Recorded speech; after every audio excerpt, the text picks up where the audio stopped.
सर्वोत्तम साधन यदि कोई है तो वो श्रीमद् भागवत का ज्ञान यज्ञ है। अब आप अंदाजा लगा लीजिए कि भागवत की कथा का ज्ञान यज्ञ कितना महत्वपूर्ण है। ये कोई पटरी पे मिलने वाली पुस्तक नहीं है जिसको पढ़ लिया और काम हो गया। सज्जनों, सनत कुमार बोले, भागवत वह वृक्ष है, वह पेड़ है जिसको वेद कहते हैं। वेद रूपी पेड़ है, ये मान ले तू तो चारों वेद मिलकर एक बड़का पेड़ या आम का पेड़ बन रहा है। उस आम के पेड़ के ऊपर जो पत्ते लगे हुए हैं वो उपनिषद और पुराणों के पत्ते हैं, और उन पत्तों के बीच में जो आम रूपी फल है वो श्रीमद् भागवत है। अब तू बता, आम के पेड़ के छिलके खाने में वो मजा आएगा क्या जो आम खाने से आता है? बोले आम खाने में तो आनंद ही दूसरा आता है, पेड़ के छिलकों में वो आनंद नहीं आता। बस यही कारण है, तूने वेद सुनाए हैं, तूने उपनिषद सुनाए हैं, तूने पुराण सुनाए हैं, लेकिन उनका रस, उनका निचोड़ तूने नहीं सुनाया। हरि रस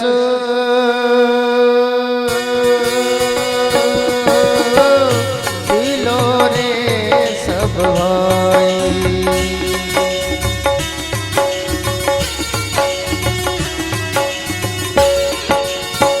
हरि रस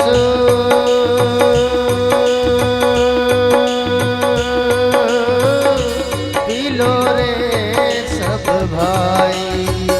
ओ तेरी बिगड़ी बात बन जाई रे, ओ तेरी बिगड़ी बात बन जाई रे, हरि रस पी लो रे सब भाई।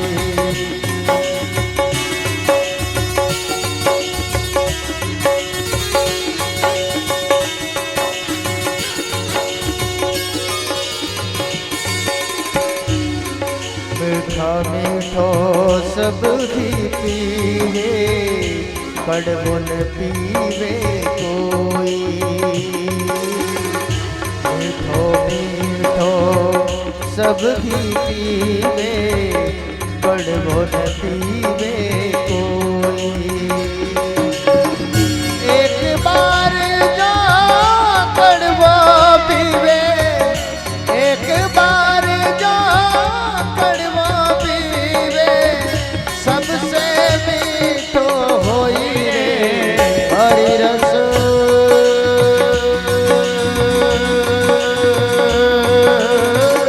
पी लो रे सब भाई, हरि रस पी लो रे सब भाई।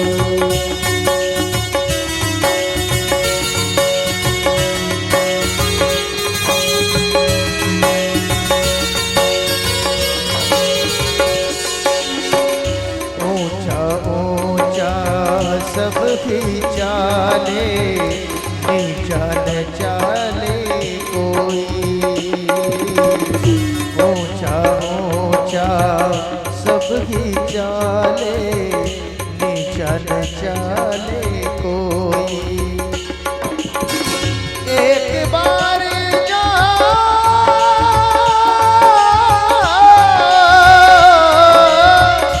एक बार जो नीचो चाले, सब सोचो होई रे हरि रस।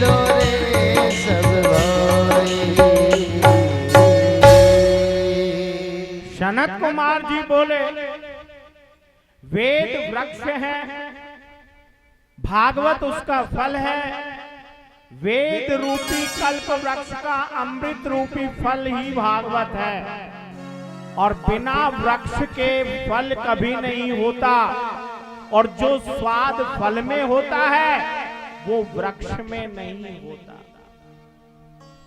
इसीलिए यद्यपि रस तो वृक्ष की जड़ से ही आता है, इसीलिए श्रीमद् वेद और वेदांत का रसमय सार ही श्रीमद् भागवत है। नारद जी ने कहा, हम आपको एक कथा सुनाएंगे। नारद जी से बोले सनत कुमार जी की हम कथा सुनाएंगे, लेकिन तुम एक जगह बैठोगे तब कथा सुनोगे ना? नारद जी बोले हम सुनेंगे, भक्ति का कष्ट का निवृत्ति करेंगे, ज्ञान और वैराग्य का वापस यौवन दिलवाएंगे। सज्जना बद्रीनाथ से नीचे की ओर आए, सोचा कहां किया जाए, भक्ति तो रहती है वृंदावन में। अब ध्यान से सुनना, भक्ति रहती है वृंदावन में। सनत कुमार जी और नारद जी खड़े हैं बद्रीनाथ में। तो सनत कुमार जी ने कहा, थोड़ा हम नीचे चलते हैं, थोड़ा भक्ति से कहते हैं वो आगे आ जाए, और जहां पर इसका मध्य हो वही कथा प्रारंभ हो जाए, क्योंकि भक्ति को तो बुलाना जरूरी है। भक्ति नहीं आएगी तो ज्ञान वैराग्य कैसे आएंगे, और ज्ञान वैराग्य नहीं आएंगे तो उनका बुढ़ापा कैसे दूर होगा।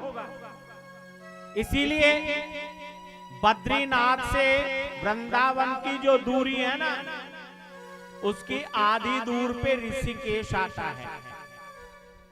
ऋषिकेश चुना गया, इसीलिए सनत कुमार जी नारद जी को लेकर ऋषिकेश के पास आ गए, गंगा के किनारे। उधर भक्ति को आमंत्रित किया, ज्ञान और वैराग्य को साथ लेकर आने के लिए, और वो भी ऋषिकेश पहुंच गए। वहां पर एक बड़ का पेड़ था, गंगा का किनारा था, वहां पर बालू मिट्टी का मंच बनाया गया। नारद जी सुनने वाले, सनत कुमार जी चारों भाई कथा कहने वाले मंच पे बैठ गए, कथा सुनने वाले सामने बैठ गए, और कथा की शुरुआत होने शुरू हुई। आपकी तरह उनके पास में पत्नी नहीं थी जिसको लेकर पूजन करवाते, इसीलिए नारद जी ने अपने बगल में, क्योंकि एक नियम है पूजन का, यदि किसी के पत्नी नहीं है तो वह अपनी मां को साथ में लेकर पूजन करवा सकता है। इसीलिए नारद जी ने अपनी मां कौन, तुलसी मैया को बगल में बिठाया और पूजन प्रारंभ करवा दिया। पूजन हुआ, कथा शुरू हुई, 3 आसन लगाए गए, 3 नारियल रखे गए, 3 पे जनेऊ रख दी गई, 2 के तिलके चढ़ा दिए गए, और आवाहित किया गया, हे भक्तिमती, ज्ञान और वैराग्य को लेकर आप इस कथा के अंदर आ जाइए। सज्जना, कथा प्रारंभ हुई, और जो ही कथा प्रारंभ हुई, बड़ा आश्चर्य की बात हुई। पहले तो केवल नारद जी थे, धीरे धीरे देवता लोग भी आने लगे, सारे के सारे ऋषिगण आने लग गए, कथा का पांडाल भर गया, हजारों की भीड़ इकट्ठी हो गई, महात्मा ज्ञानी मुनिंद्र का आगमन हुआ, और कुंभ जैसा वातावरण बन गया। सनत कुमार जी भागवत का व्याख्यान करने लगे, भक्ति ज्ञान और वैराग्य आसन पर आसीन हो गए। सनत कुमारों जी ने बहुत बड़ा सुंदर व्याख्यान किया। श्रीमद् भागवत की महिमा का वर्णन किया। शास्त्र कहते हैं सज्जनों कि कभी भी शास्त्र के अंदर शंका नहीं करनी चाहिए। यदि आपको कहीं आपत्ति है, कहीं चीज समझ में नहीं आ रही है, तो कथा के बीच में नहीं, कथा के बाद में उस प्रसंग का निराकरण कर लेना चाहिए, ताकि उसका मंथन शुद्ध चले। सनत कुमार जी के साथ भी ऐसा ही करते नारद जी। सनत कुमार जी कथा सुना रहे हैं, भक्ति अपने पुत्रों के साथ आकर विराजित हो गई है, लेकिन किसी को दिखाई नहीं देती। भक्ति किसी को दिखती है क्या? भक्ति तो अंदर से एक धारा का प्रवाह है। नारद जी ने सनत कुमारों से कहा, मैं आपसे एक प्रश्न करना चाहता हूं। बोले पूछिए नारद जी। नारद जी ने पूछा, यदि कोई भक्त व्यक्ति भागवत की कथा का श्रवण करके मुक्ति पाता है तो कोई आश्चर्य की बात नहीं है, क्योंकि हमारा जन्म ही भगवान के भजन के लिए हुआ है। इसीलिए भक्ति कर रहा है तो उसे मुक्ति मिलेगी। यदि कोई ज्ञानी पुरुष भागवत के श्रवण करके मोक्ष प्राप्त कर रहा है तो भी कोई आश्चर्य नहीं है। परंतु कोई पापी व्यक्ति जिसने कभी कोई पुण्य नहीं किया और भागवत की कथा का श्रवण किया है और उससे मुक्ति मिल गई हो, तो हमें आप उसे प्रसंग को सुनाइए। सनत कुमारों ने कहा, बहुत सुंदर व्याख्यान कहा, ये मानवा पाप कृतास्तु सर्वदा सदा दुराचारता विभार्गगा क्रोधाग्निदग्धा कुटिलाश्च कामिनी सप्ताह यज्ञेन कल्पनन्ति ते। जिस मनुष्य ने जीवन भर कभी सत्कर्म नहीं किया, दुराचार परायण जिसकी मनोवृत्ति रही है, क्रोध रूपी अग्नि के अंदर हमेशा जलता रहा है, ऐसा दुराचारी पापी व्यक्ति भी किसी के मुखार बिंद से यदि 7 दिन तक भागवत की कथा सुन ले तो निश्चित रूप से उसके जीवन में भी परिवर्तन आ जाता है। बोले नारायण भगवान के। हरि ओम तत्सत। जिसका जीवन सत्य से हीन है, जो सत्य संभाषण नहीं करता, जो हमेशा झूठ बोलता है, जो माता पिता की सेवा नहीं करता, जो वर्ण संकर है, वर्ण संकर पद्धति से उत्पन्न हुआ है, वह व्यक्ति भी यदि 5 प्रकार के पाप, उग्र पाप जिसने किए हैं, उसको भी यदि भागवत की कथा का श्रवण मूलतः हो जाता है तो उसकी भी मुक्ति 100% संभव है। तूने हीरो सो जन्म गवा भजन बिन बाबरे तूने हीरा सो जन्म गमायो रे। भजन बिन बाबरे तूने हीरा सो जन्म गमायो।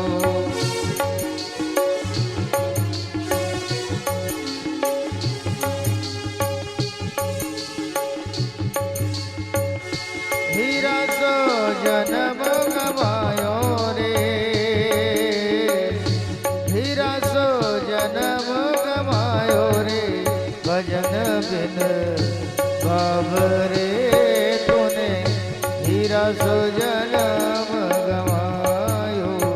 भजन बिन बाबरे तूने हीरा सो जन्म गमायो। यदि हम भजन नहीं करते हैं तो सज्जना हमारा जीवन व्यर्थ जाता है। ये हीरा रूपी जीवन है आपका। नारद जी बोलते हैं, महाराज ये बात हमारे समझ में नहीं आई। जीवन पर्यंत पाप कर्म करने वाला व्यक्ति भी मरने के बाद प्रेत बनने के पश्चात भागवत सुनकर मोक्ष प्राप्त कर लेता है। सनत कुमारों ने कहा बिल्कुल कर लेता है। पापी व्यक्ति को जीवन भर पाप करता रहा, मरने के बाद प्रेत योनि मिल गई और उसके परिवार में से किसी ने यदि भागवत की कथा उसके निमित्त करवा दी गई हो तो उसे निश्चित रूप से मुक्ति प्राप्त हो जाती है। नारद जी को सनत कुमारों ने एक सुंदर सी कथा सुनाई और उस कथा का वर्णन करते हैं।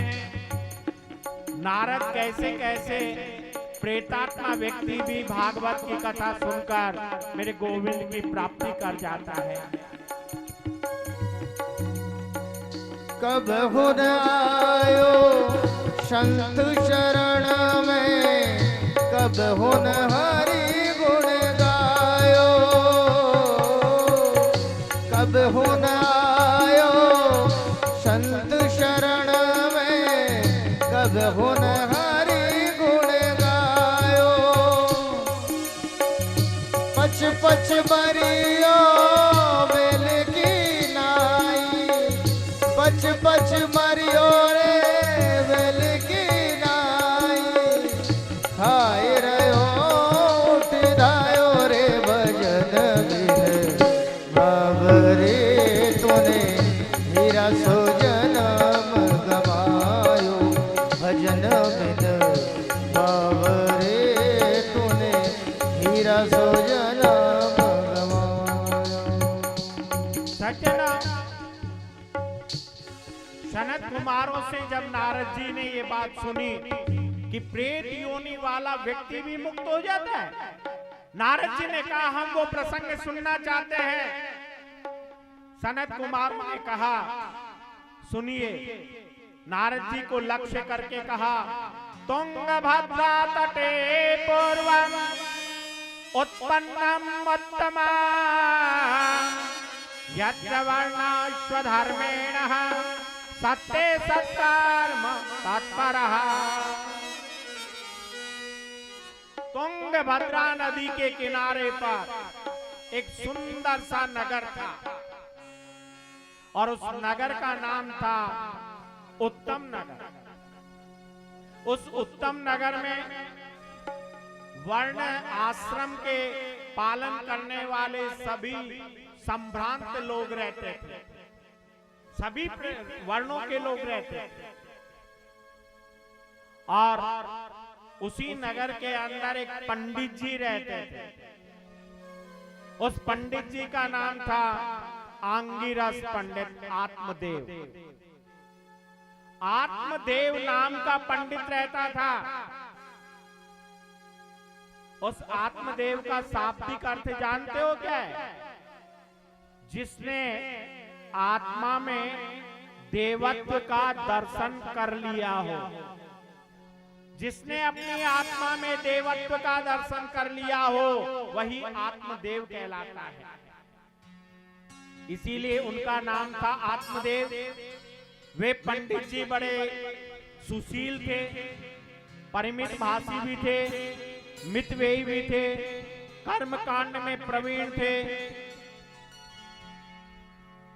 ये सारे सद्गुण थे उनमें।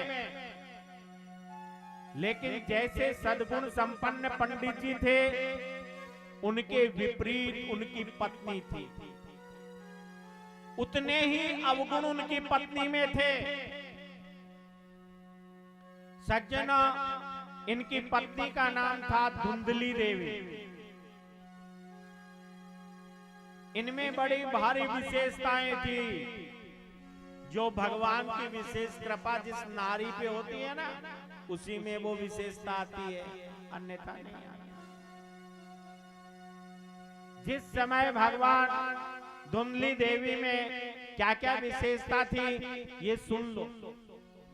बेचारे पतिदेव पूजा पाठ करने के लिए जाते, यजमानों के घर शाम को लौट कर आते, दिन भर पत्नी का ही साम्राज्य अपने घर में रहता, कभी किसी से झगड़ा कर लेना, कभी किसी के सामने वाले का मनोरंजन कर देना, ये उनका रोज का कर्म था।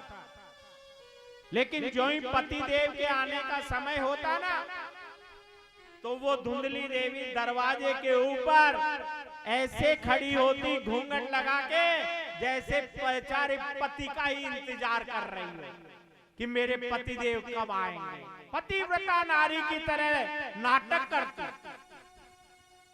लेकिन पति देव सोचते देखो ये कितनी बेचारी सारे दिन भर से मेरा इंतजार कर रही है। सज्जनों,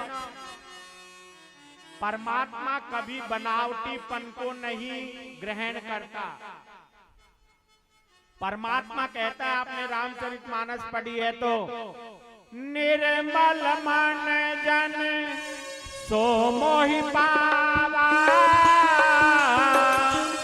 मोहि कपट छल चेतन भावा। राम सिया राम जय जय राम, राम सिया राम जय जय राम।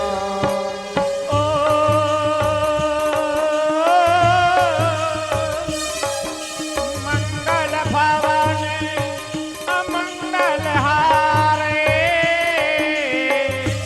द्रवहु सुदशरथ अधीर बिहारी। राम सिया राम जय जय राम, राम सिया राम जय जय राम। परमात्मा कहते हैं तुम दिखावा मत करो। सज्जनों, तुम जो बनावटीपन करते हो ना, उससे परमात्मा राजी नहीं होते। परमात्मा तो कहते तू सीना खोल के बैठ जा मेरे सामने, जैसा तू है वैसा मेरे सामने आ जा, मैं तेरा उद्धार कर दूंगा। लेकिन फिर भी अपन परमात्मा के सामने भी पर्दा डाल देते हैं। कितनी बड़ी भयानक भूल करते हैं अपन। इसीलिए आप एक ही बात कहिए, नाथ में थारो जी थारो, संवरिया थारो जी थारो।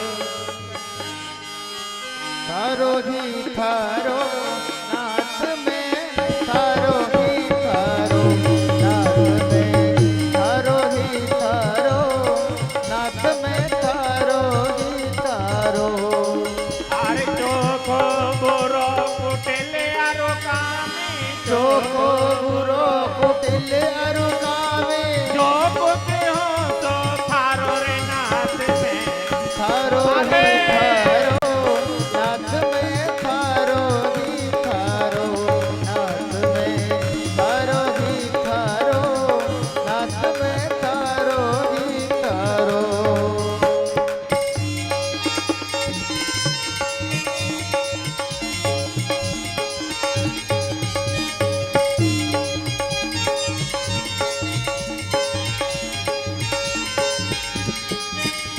अरे थारो हूँ थारो हे बाजू, रहस्यो थारो थारो। थारो रे बाबू, थारो थारो। अरे आंगड़ियानु परे न होवे, आंगड़ियानु परे न होवे, या तो आप विचारो नाथ में। थारो ही थारो, नाथ में थारो ही थारो, नाथ में थारो ही थारो, नाथ में थारो ही थारो।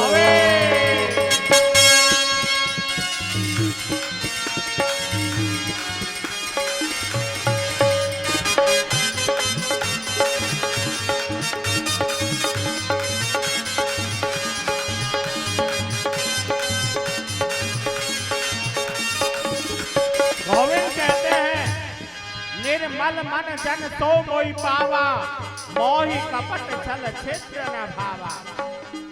जिसका मन निर्मल होता है वही मेरे को पा सकता है। मुझे छल छिद्र नहीं पसंद है। इसीलिए परमात्मा कहते हैं तू दिखावा मत कर, जैसा है वैसा मेरे सामने आ जा, मैं तेरे को मुक्त कर दूं। धुंधली देवी का मन तो पवित्र नहीं था, भावनाएं भी श्रेष्ठ नहीं थी।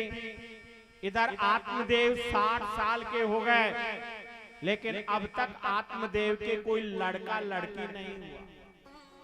उनकी पत्नी बांझ रह गई। एक दिन आत्मदेव ने सोचा मेरी पत्नी के लड़का लड़की नहीं हुआ, कोई बात नहीं। उन्होंने एक तुलसी का पौधा लाकर घर में रखा, लेकिन वो तुलसी का पौधा भी 2-3 दिन में सूख गया।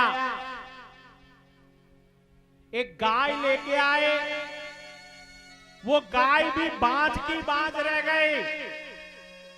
एक दिन आत्मदेव रोने लगे, मैंने ऐसा कौन सा पाप किया है जो मेरे संतान नहीं है। निसंतान व्यक्ति के हाथ से पितृ भी भोग नहीं ग्रहण करता।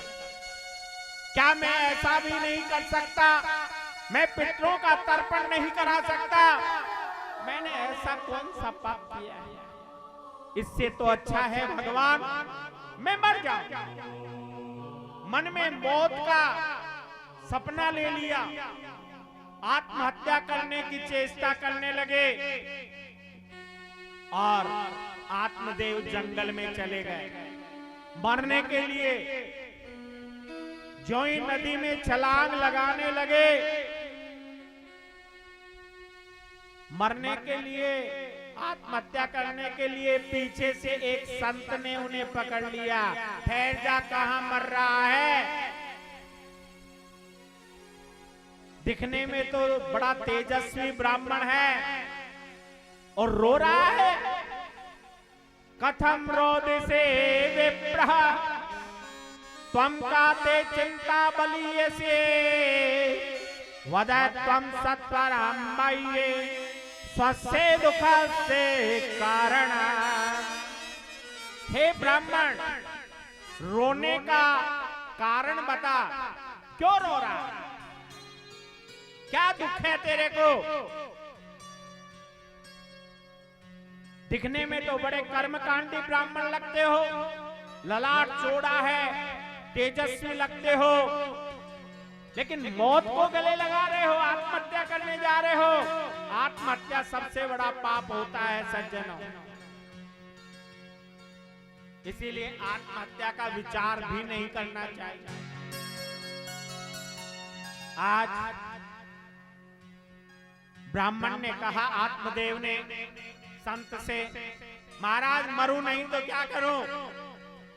मेरे आज तक कोई संतान नहीं हुई, मेरे आज तक कोई संतान नहीं हुई। मैं एक गाय लेके आया, वो भी बांझ रह गई। मैंने एक तुलसी का बिरवा लगाया, वो भी सूख गया। मैंने ऐसा कौन सा पाप किया है जिसके कारण मुझे ऐसे दिन देखने पड़े हैं? संत बोले, रो मत, रो मत। तू बेटा चाहता है, उसे समझाते हैं। मंचा ज्ञानम प्रजारूपम बलिष्ठा कर्मणो गते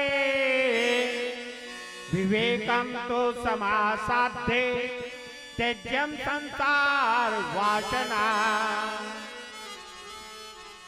पंडित जी, आपके मन में पुत्र की जो कामना है वो एकमात्र अध्यान है। क्या कर लोगे बेटा लेकर? तुम्हारे घर में यदि बेटा हो जाता तो आप कहते कि भगवान की कृपा हो गई, और बेटा नहीं हुआ तो कहते हो भगवान की कृपा ही नहीं है। ऐसी बात नहीं है। भगवान तो दयालु हैं। हम भगवान के ऊपर ऐसा आरोप और प्रत्यारोप नहीं लगा सकते। इसीलिए क्या करोगे बेटा लेकर? अरे यदि घर में बेटा नहीं होता है तो 2-4 वर्ष तक रो रो कर रह जाते हैं, सोचते हैं अपने तो भाग्य में नहीं है, नहीं होगा। और होकर मर गया तो 6 महीने रोते हैं, 6 महीने बाद में भूल भाल जाते हैं और उसी ढर्रे पे फिर लग जाते हैं। और यदि बेटा हो भी गया, जिंदा भी है और कपूत हो गया तो जीवन भर रोना पड़ता है। पंडित जी क्या कर लोगे बेटा कपूत लेकर तुम? बेटा करता क्या है? बाप की संपत्ति पे अपनी निगाह रखता है। बाप मरा, उसकी कपाल क्रिया की, उसकी खोपड़ी फोड़कर 1 लोटा घी का डाल दिया, हो गया कल्याण। लेकिन विचार करो, क्या सिर फोड़कर घी डालने पर किसी की मुक्ति हो जाती है? आपने यदि गीता पढ़ी है तो गीता का 18वां अध्याय का 6वां श्लोक कहता है, कर्मणा जायते जंतु कर्मणेव विलीयते। जीव का जन्म भी कर्म से होता है और मौत भी कर्म से होती है। बिना कर्म के इस संसार के अंदर एक पांव भी नहीं उठता। इसीलिए तुम क्यों इस भूल भलैया के अंदर भटक रहे हो? यदि तुम्हें पुत्र चाहिए तो मेरे इस गोविंद को अपना बेटा मान लो ना। इस गोविंद को कहो तो हमारा बेटा बन जा। अनन्या ममता विष्णु ममता प्रेम संगता भाव से एव सांत्रात्मा बुधे प्रेमा निगद्यते। जैसी ममता हम संसार में करते हैं सज्जनों, हम बेटे बेटी से, पत्नी से, पति से जो प्रेम करते हैं, इसमें से 1% भी प्रेम यदि गोविंद से कर लिया जाए तो you can find your God. तुम हम आपने भगवान को प्राप्त कर सकते हो। लेकिन 1% भी करो, करके देखो। अरे एक बार उसका होके तो देख। वो कहता है, तू दुनिया में कहता है मैं तेरा हूं, मैं तेरा हूं, लेकिन है किसका? तू किसी का नहीं। भला किसी का कर न सको तो बुरा किसी का मत करना। भला किसी का कर न सको तो बुरा किसी का मत करना। पोस्त नहीं बन सकते हो तुम, पोस्त नहीं बन सकते तो तुम कांटे बन कर मत रहना। भला किसी का कर न सको तो बुरा किसी का मत करना। भला किसी का कर न सको तो बुरा किसी का मत करना। पोस्त नहीं बन सकते तो तुम कांटे बन कर मत रहना। भला किसी का कर न सको तो बुरा किसी का मत करना।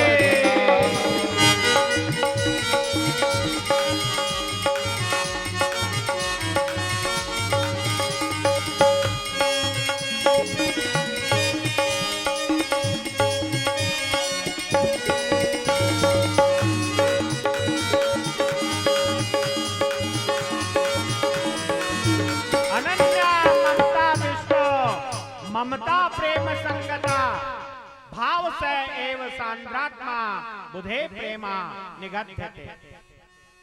जैसी ममता इस संसार में करते हो वैसी ममता गोविंद के चरणों में करके देखो तो सही। सज्जनों, कल्याण हो जाएगा। एक बार तो पंडित जी के मन में आई कि मैं भी नारायण के दर्शन करूं, लक्ष्मी और नारायण मेरे सामने आ जाए और मैं उनको अपना बेटा मान लूं, कितना आनंद आ जाए। मन में आई उनके। और ये संसार भाव जगत है। सज्जना, ऐसा भाव जो ही जीव के आता है इसका मतलब उसका पुण्य कहीं न कहीं जागृत हो जाता है और नारायण उसके हृदय के अंदर प्रकट हो जाते हैं। बोले लक्ष्मी नारायण भगवान के। दशा मुझे दीन की भगवन, संभालोगे तो क्या होगा। दशा मुझे दीन की भगवन, संभालोगे तो क्या होगा। अगर चरणों की सेवा में लगा लोगे तो क्या होगा। दशा मुझे दीन की भगवन, संभालोगे तो क्या होगा।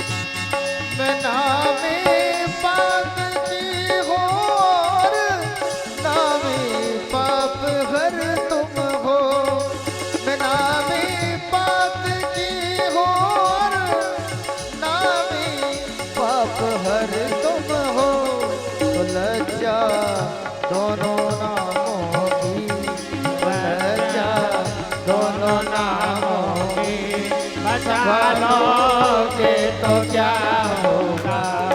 दशा मुझे दीन की भगवन, संभालोगे तो क्या होगा।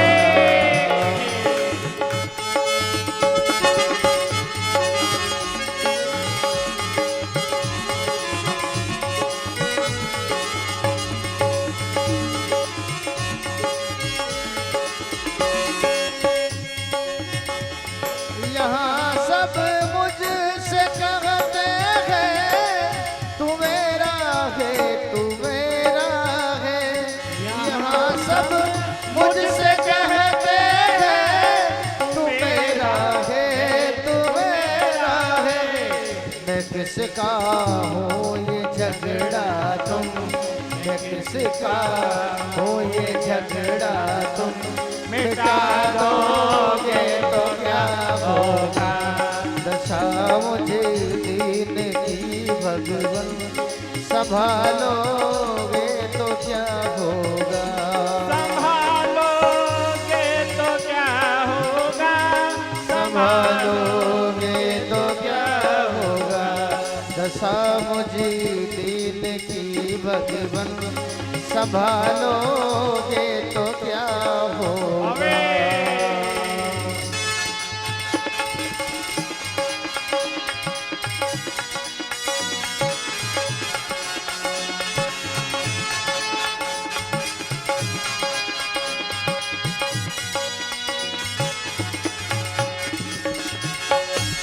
जिन्होंने तुमको करुणा कर पतित पावन बनाया है। जिन्होंने तुमको करुणा कर पतित पावन बनाया है। जिन्होंने करुणा कर, जिन्होंने तुमको करुणा कर पतित पावन बनाया है। उन्हें पतितों को तुम पावन, उन्हें पतितों को तुम पावन बना दोगे तो क्या होगा। दशा मुझे दीन की भगवन, संभालोगे तो क्या होगा।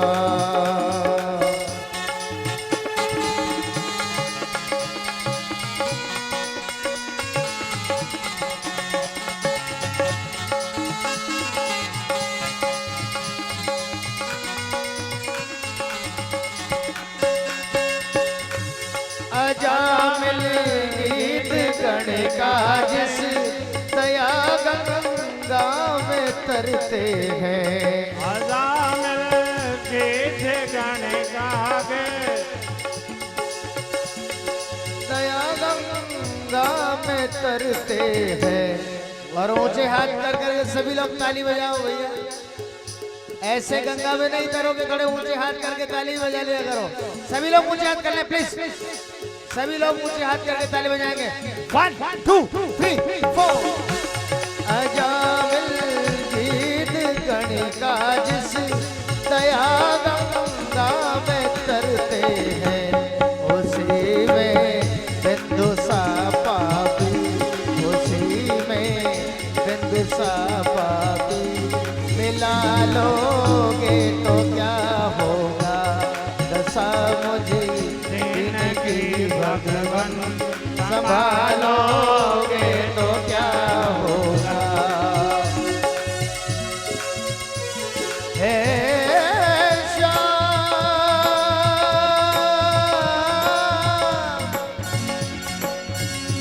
हे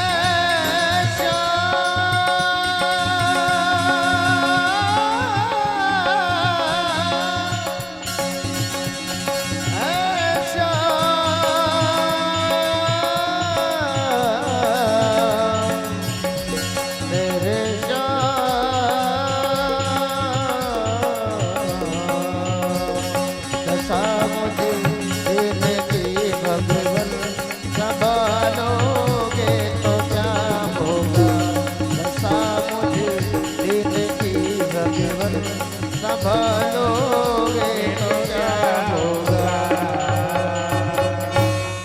इसीलिए मैं कहता हूं आत्मदेव, तू अपने मन के अंदर चिंतन को बढ़ा और चिंतन को बढ़ा करके भगवान को अपना बेटा बना ले। थोड़ी देर के लिए तो लक्ष्मी और नारायण की छवि उसके हृदय में प्रकट हुई, लेकिन फिर वह उस छवि के दर्शन करके वापस उसी लौकिक जीवन में आ गया। उसने कहा मुझे तो बेटा चाहिए, मैं बेटा चाहता हूं, मैं भाषण सुनने नहीं आया। संत ने कहा ठीक है तू बेटा ले ले। उन्होंने अपने बगल में पड़े हुए एक फल को उठाया और जोर से उस फल को उधर की ओर फेंक दिया। संत हृदय नव नीत समाना,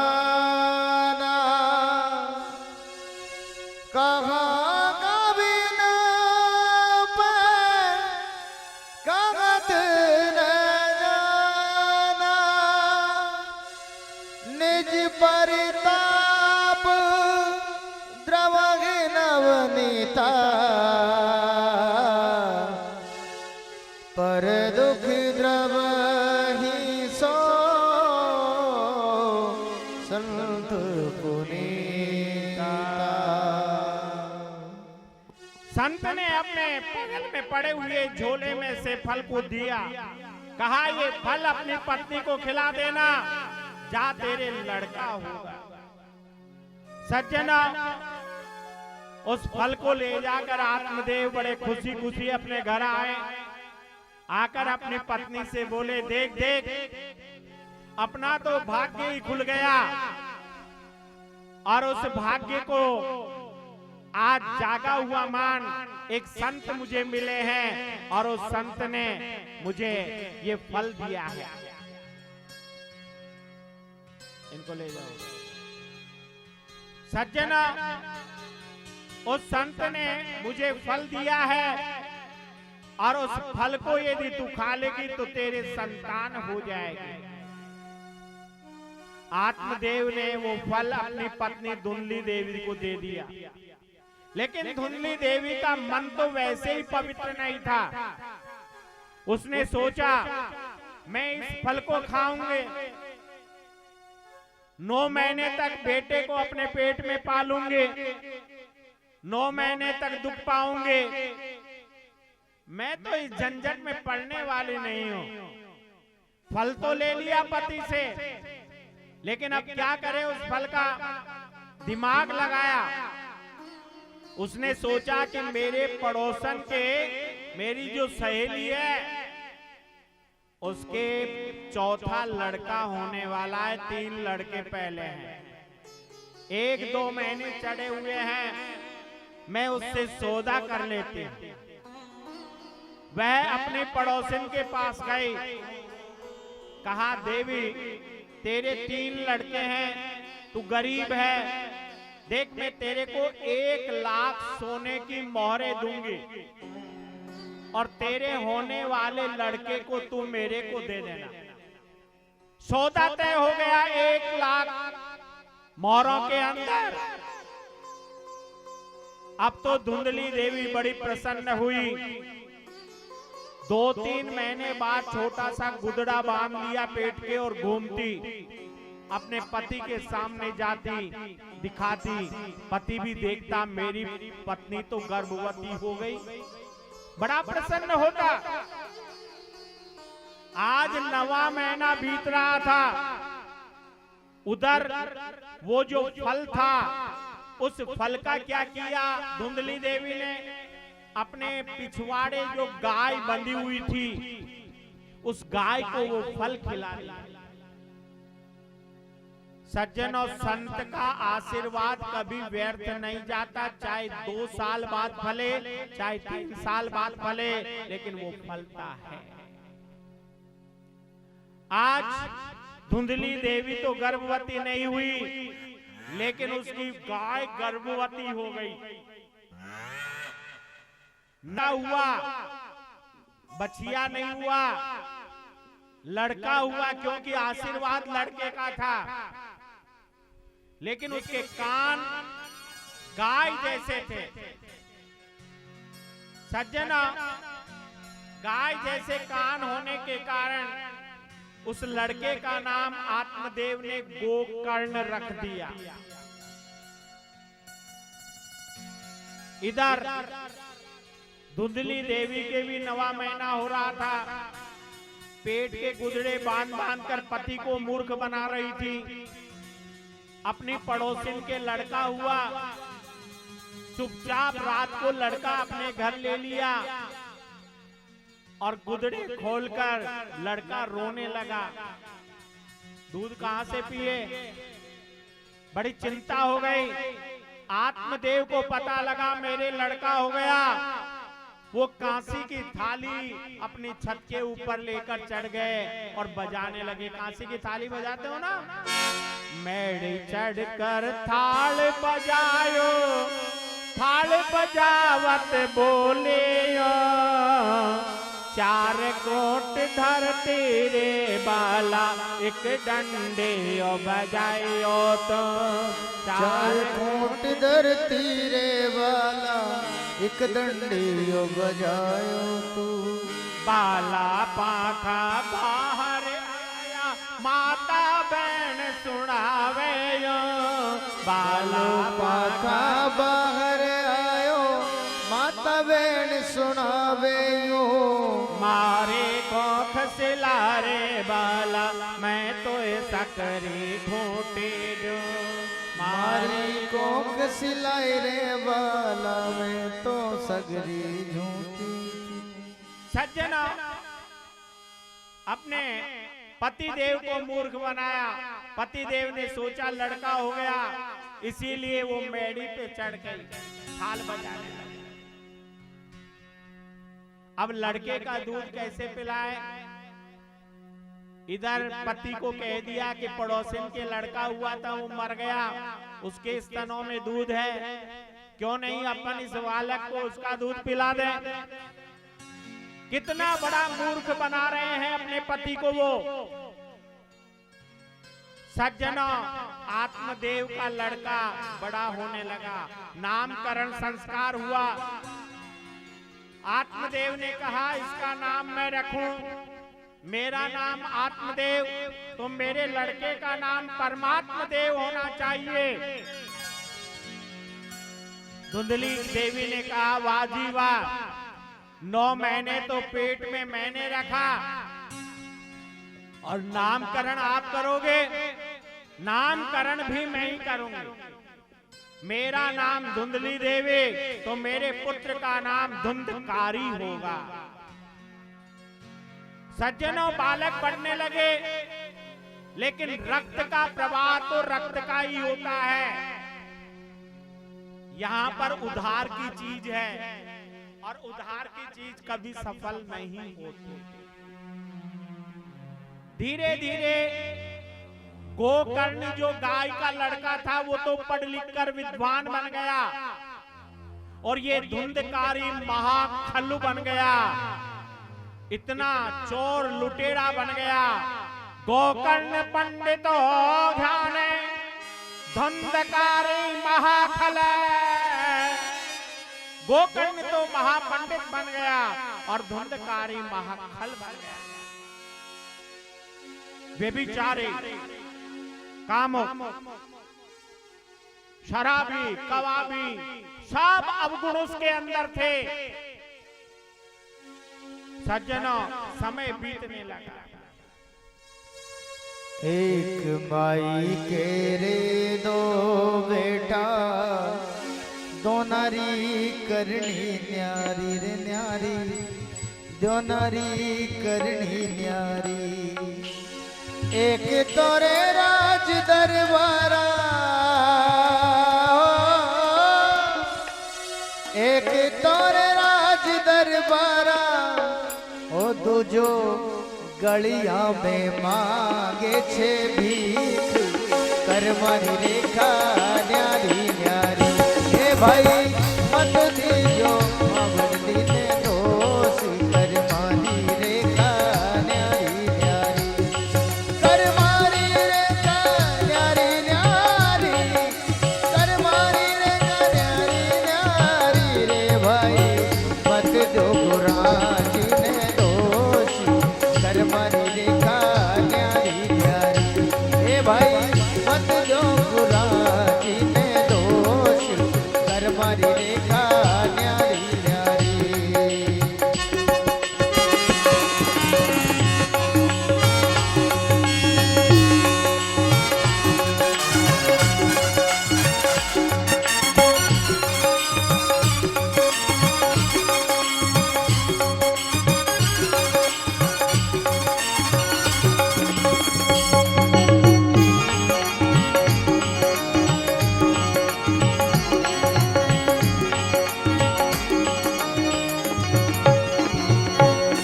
एक गाय के रे दो बछड़ा, दो नारी करनी न्यारी रे न्यारी, दो नारी करनी न्यारी। एक गाय का रे दो बछड़ा, दो नारी करनी न्यारी रे न्यारी, दो नारी करनी न्यारी। एक तो शिव जी को नंदी, वो एक तो शिव जी को नंदी, ओ दूजो हे दूजो बणियों खाणी कोरे बेली, कर्मनी रेखा न्यारी न्यारी। ए तुझो मणियों खाणी कोरे बेली, कर्मनी रेखा न्यारी न्यारी। ए भाई मत दे गुराजी ने दोष, कर्मनी रेखा न्यारी न्यारी। यदि बालक बचपन में गोली खेलता है तो समझ जाओ गलत रास्ते चल रहा है। उसकी माँ की जिम्मेदारी होती है, और बेटा यदि अकेला होता है ना तो माँ की और ज्यादा जिम्मेदारी बढ़ जाती है। यहाँ धुंधली देवी की अकेला है धुंधकारी, वह कवाबी, शराबी, वैश्यागामी बन गया। सारे घर के पैसे ताश जुए में हारने लगा और यहाँ तक कि माँ से पैसे मांग मांग कर ले जाने लगा। सोना चांदी भी वैश्याओं के घर ले जाकर के बेचने लगा। अपने घर को नरक बना दिया उसने। जगह जगह शराब की बोतलें, वैश्याओं का अड्डा बना दिया। एक दिन आत्मदेव बड़े दुखी हुए। उसी समय गोकर्ण आए हुए थे गया से। गोकर्ण से बोले, मैं बड़ा दुखी हो गया मेरे बेटे से, भगवान मुझे उठा ले। गोकर्ण ने कितनी बढ़िया बात कही। देहे अस्ते मांस रुधिरे अभिमति तेजतंजया सुता। पिताजी, मैं एक बात बताता हूं कि पहले तो शरीर के प्रति हमारा जो देहाभिमान होता है, ये देहाभिमान हमें त्याग देना चाहिए। मैं शरीर हूं ऐसा मानना छोड़े। इस शरीर को पंडित जी बोलो, ज्ञानी बोलो, भक्त बोलो, संत बोलो, लेकिन शरीर की 3 गति होती है। या तो इसको जंगल में फेंक दिया जाता है, गीदड़ खा जाते हैं, या इसको जलाकर राख कर दिया जाता है, या नदी के अंदर प्रभावित कर दिया जाता है। इसके अलावा चौथी गति नहीं होती इसकी। शरीर की गति 3 ही होती है। एकांत में बैठकर सोचो पिताजी, आप आंखें बंद करके सोचो। गोकर्ण कह रहा अपने पिताजी से, क्योंकि वो गाय का लड़का है लेकिन फिर भी आत्मदेव को अपना बाप मानता है। और कहां धुंधकारी और कहां आत्मदेव।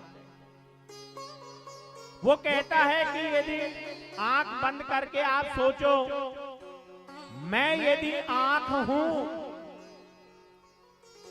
तो ये जब खराब होती है तो इसे रोक क्यों नहीं लेते अपन? ये मेरे बाल हैं, ये सफेद होते हैं तो काले ही रखने के लिए इसे रोक क्यों नहीं लेता? इसका मतलब बाल भी मेरे नहीं है, आंख भी मेरी नहीं है, कान भी मेरा नहीं है, मुंह भी मेरा नहीं है, यहां तक शरीर भी मेरा नहीं है। आप 1 साल पहले जैसे थे वैसे आज नहीं हो, और आज जैसे हो वो 1 साल बाद नहीं रहोगे। दिनों दिन आपका शरीर भी क्षीण होता जा रहा है। विचार करिए पिताजी, आप अपने शरीर को आत्मा मत समझिए। आत्मा सोते, चलते, उड़ते, बैठते, ये विचार करिए कि मैं क्यों आया हूं। एक दिन आपको यहां से चलना पड़ेगा, और जब जाना है तो फिर आप इसकी चिंता क्यों करते हो? जिसको तुमने अपना माना है, ये तो आपका केवल वहम और नाटक है पिताजी। समाज में प्रतिष्ठा पाने के लिए सुंदर मकान बनाते हैं, धर्म है अपना, पत्नी और बच्चों से प्रेम करना भी धर्म है अपना, दुकान पर 8 घंटे बैठकर कमाना भी धर्म है। लेकिन इन सबके पीछे एक बहुत बड़ा धर्म होता है पिताजी। जिसने हमारे को यहाँ जन्म देकर भेजा है, उसको भी हम 5 मिनट याद कर लें, चिंतन करें उसके बारे में, मन में विचार करें। शरीर का धन, शरीर का पत्नी, शरीर का बच्चा,